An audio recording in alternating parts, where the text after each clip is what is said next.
Jadi pemberontakan dan kekejian Partai Komunis Indonesia sampai kapanpun tampaknya tidak bisa dimaafkan dan tidak akan bisa dilupakan oleh bangsa ini.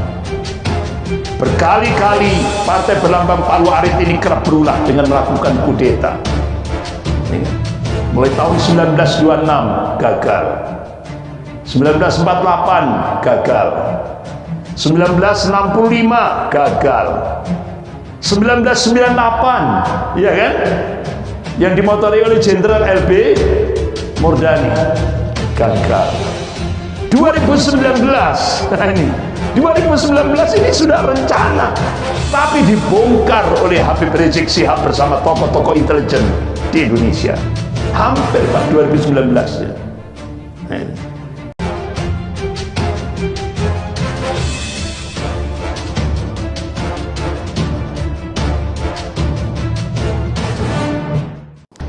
Sejarah dengan berbagai pelajaran yang dikandungnya teramat penting untuk kita simak.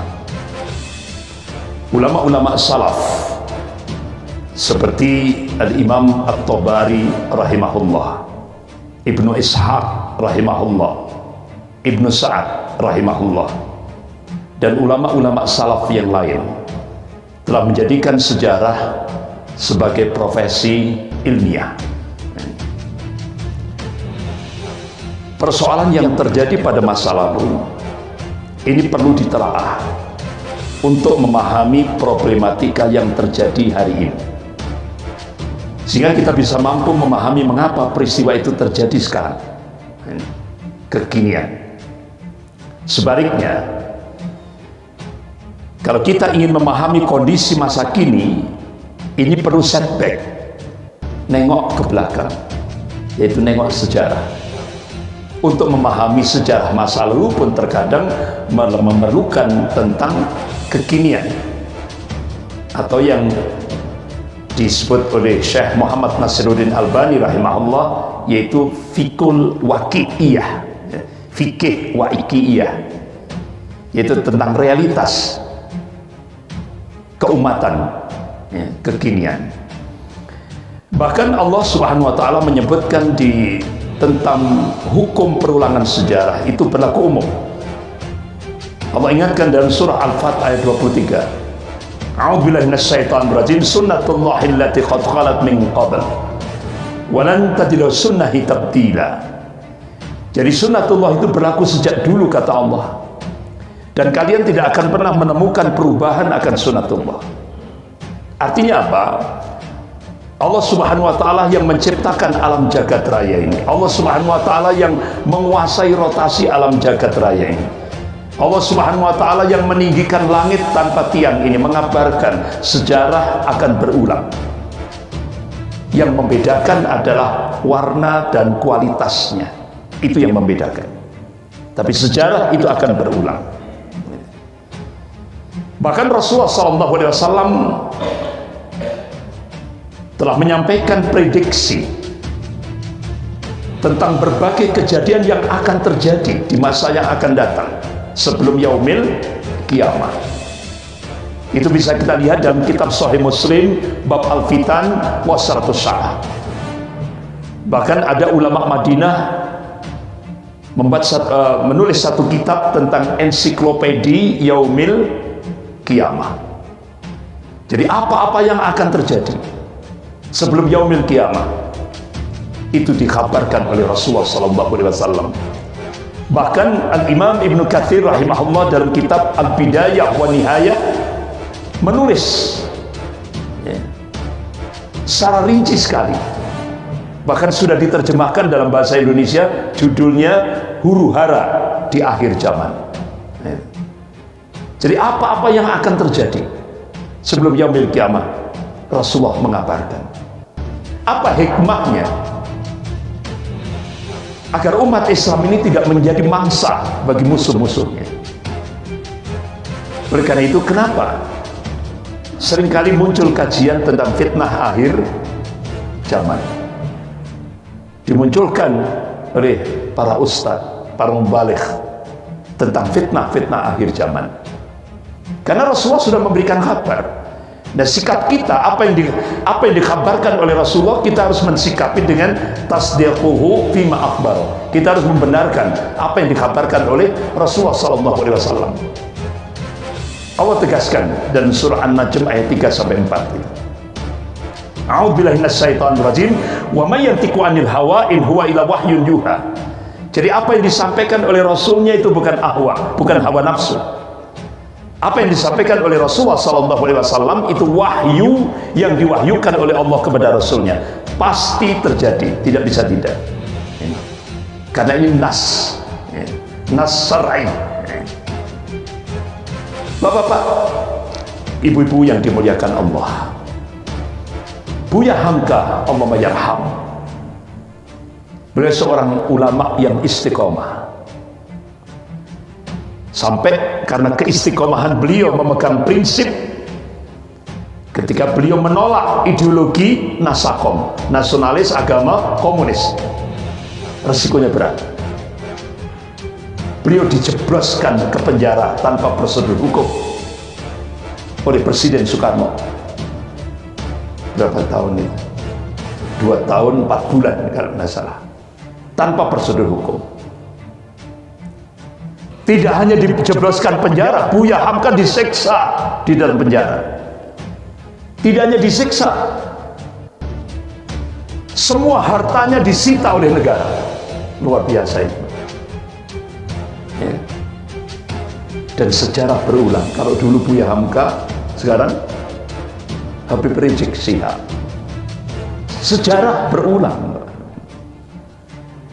Jadi Buya Hamka Allahumma yarham, 10 tahun sebelum kejadian peristiwa G30 SPKI, Buya Hamka sudah memberikan warning, peringatan di tengah-tengah umat. Awas, waspada, bahaya PKI, Partai Komunis Indonesia. Tapi umat Islam tidak mengindahkan. Padahal ini basirah yang diberikan Allah kepada seorang ulama, ketajaman mata hati. Tapi umat Islam di Indonesia waktu itu tidak mengindahkan. Sehingga begitu terjadi peristiwa G30 SPKI, baru ingat, loh ini kan 10 tahun yang lalu sudah diingatkan oleh Buya Hamka. Ya, kan? Makanya Buya Hamka sampai memberikan satu statement, rupanya Allah tidak memberi dulu cobaan bagi rakyat Indonesia. Kejahatan komunis akhirnya terbukti dengan peristiwa G30 SPKI. Allah Subhanahu wa ta'ala mencoba dulu rakyat Indonesia sebelum dia membuktikan kebenaran apa yang dikatakan oleh alim ulama yang itu hampir 10 tahun sebelum kejadian. Sehingga sampai waktu itu bapak-bapak, ibu-ibu yang dimuliakan Allah, 907 ulama seluruh Indonesia yang menolak ideologi baru yang diciptakan oleh Presiden Soekarno, yaitu Nasakom, nasionalis agama komunis. Nasionalisnya PNI, agamanya NU, terus komunisnya PKI. Sampai jargon Presiden Soekarno, Nasakom bersatu, hancurkan kepala batu. Sehingga akhirnya PNI, NU, PKI bersatu melawan Masumi. Jadi yang kepala batu itu Masumi. Kalau dulu di akhir pemerintahan Presiden Soekarno, Masumi dijadikan common enemy, musuh bersama. Sekarang FPI. Jadi sejarah berulang. Sejarah berulang. Yang membedakan adalah warna dan kualitasnya. Sehingga sampai hampir 907 ulama se-Indonesia tanggal 8 sampai 11 September 1957 itu ulama sudah berani mengeluarkan fatwa. Itu ada 10, tapi yang paling penting 2 ini yang perlu saya sampaikan. Ini fatwa ulama pada di akhir pemerintahan Soekarno. Yang pertama, ideologi atau ajaran komunisme adalah kufur hukumnya dan haram bagi umat Islam menganutnya. Yang kedua, bagi orang yang menganut ideologi atau ajaran komunisme dengan i'tiqad, dengan keyakinan dan kesadaran, kafirlah dia. Jadi ulama dulu itu tegas. Tidak sah menikah dan menikahkan orang Islam.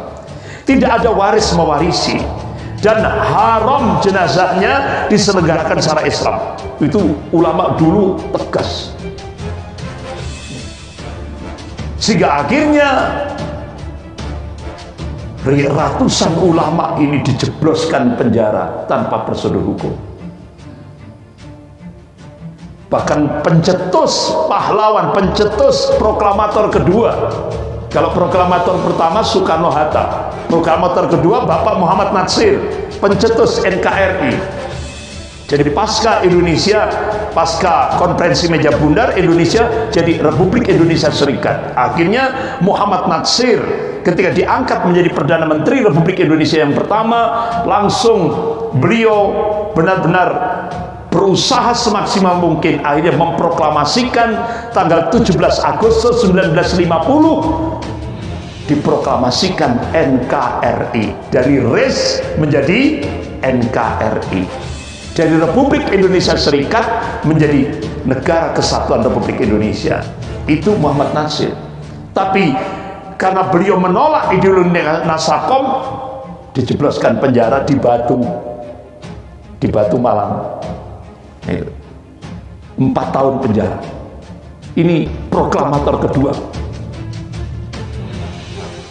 Sehingga Bapak Ibu kan masih lihat sekarang, sebelum alun-alun Batu itu kan kanan jalan ada Masjid At-Taqwa, ya kan? Ada Masjid Taqwa. Jadi Masjid Taqwa itu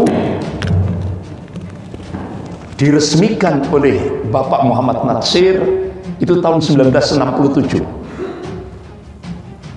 Itu Pak Natsir yang meresmikan Masjid Taqwa, At-Taqwa yang kanan jalan. Nih. Sampai akhirnya Buya Hamka Allahumayarham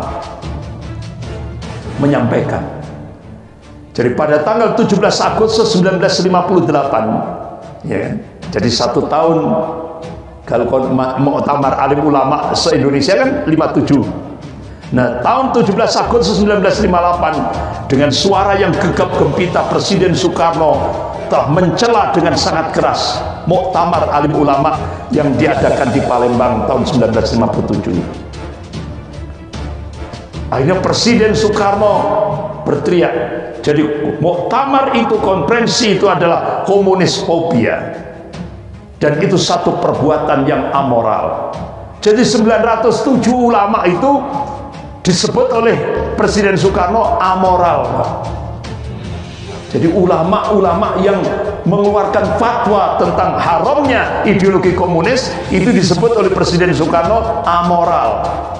Berarti amoral itu kan tidak punya moral. Luar biasa, Pak. Tapi 907 ulama itu konsisten. Sehingga banyak ratusan ulama yang dijebloskan penjara. Itu konsekuensi. Konsekuensinya. Jadi kalau kita mengungkap sejarah, jadi sebutan kadrun, kadal gurun, ya, itu bikinan PKI untuk menghina Rasulullah SAW dan umat Islam.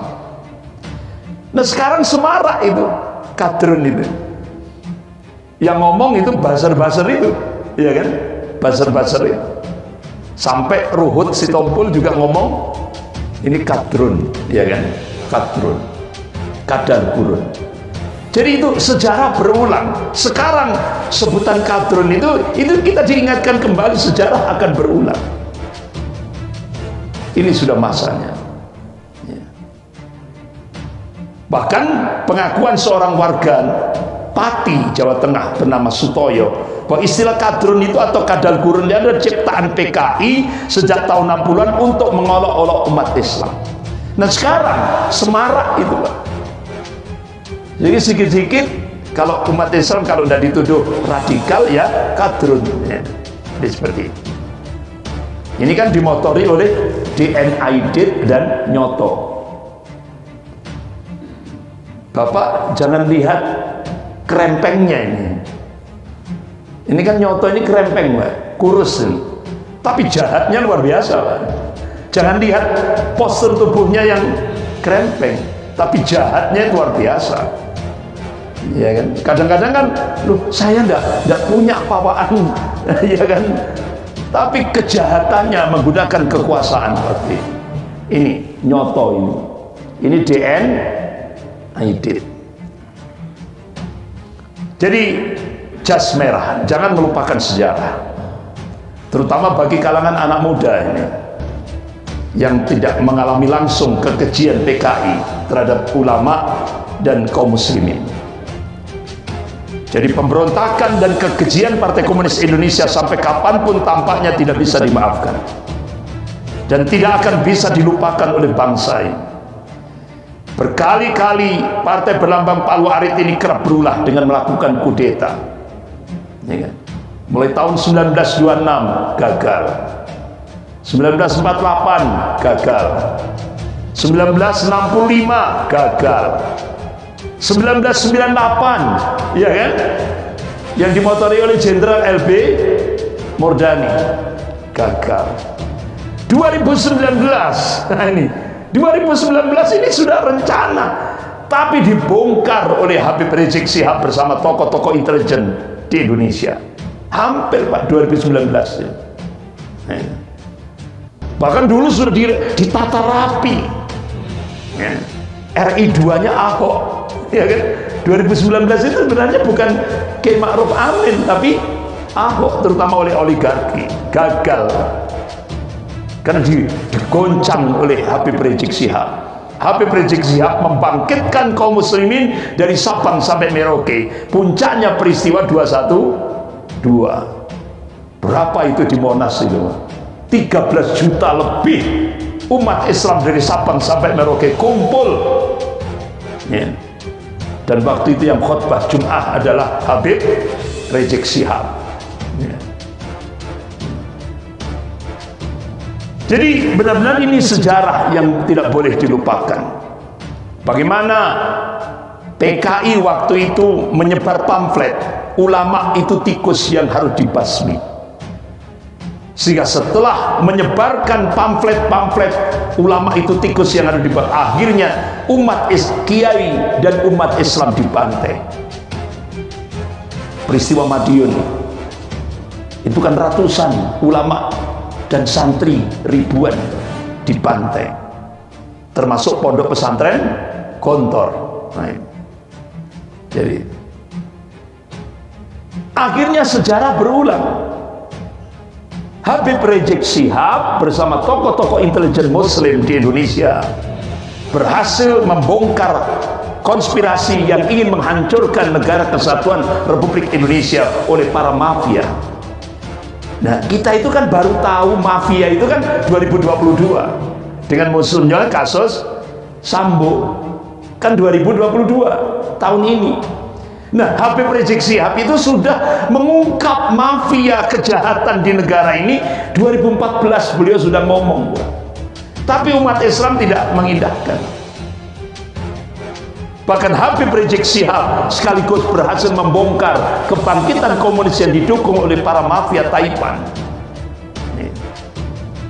Kita jangan sampai melupakan sejarah. Bagaimana pemerintah Cina tahun 1950 ya kan, sampai puncaknya 1960 memberikan bantuan hutang ke Indonesia. Ini Pak grafiknya. Ini dulu tahun 1950 sampai 65 kita diberi hutang oleh Cina. Sekarang sejarah berulang, Cina memberikan bantuan hutang lebih tinggi lagi, ribuan triliun. Ini Pak grafiknya, mulai 2014 sampai sekarang.